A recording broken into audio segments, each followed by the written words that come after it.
Hi, this is Dyslexy. Something very neat showed up in a recent ArmA III alpha dev build. I want to take a moment to talk about what exactly it means for the community.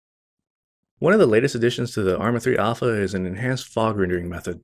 Instead of the rather primitive and unrealistic method used previously in the series, ArmA III uses an atmospheric model that not only looks remarkably good, but also offers a great deal of flexibility in configuration, as well as resolves some issues that had crippled fog's gameplay potential in the past.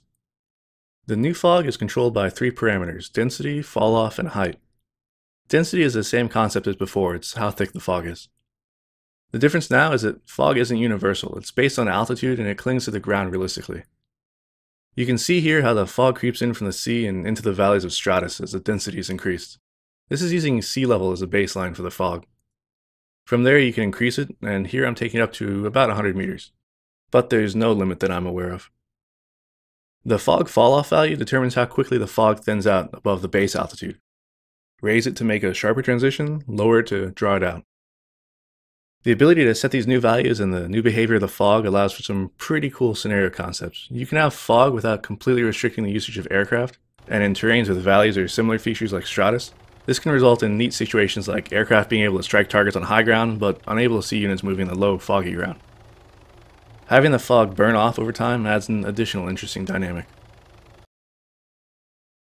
The next aspect that's great to see is how the fog behaves when in the thick of it. Fog in the ArmA series previously wasn't really usable. The skybox would continue to render, and as people or objects entered within range of your view, they'd suddenly pop and silhouette themselves against the sky. This dramatically changed the dynamic of fog such that it wasn't really worth employing. It didn't give a good result in general, and it looked ugly on top of that. In the new fog, though, that's not a problem. I mean, how long did it take you to notice this guy walking through the fog? It's a really dramatic change to me, and it means a lot for gameplay going forward.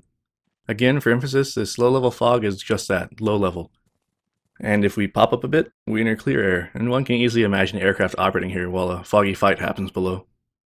Maybe you'll have to navigate through the valleys to avoid roving helos, or maybe you'll risk a quick run over a ridge to cut your travel time. Whatever the case may be, it's great to finally see fog done right and become a viable tool in the scenario author's toolbox. This is Dyslexy, and I'll see you in the fog. Or more likely, I won't. Progress!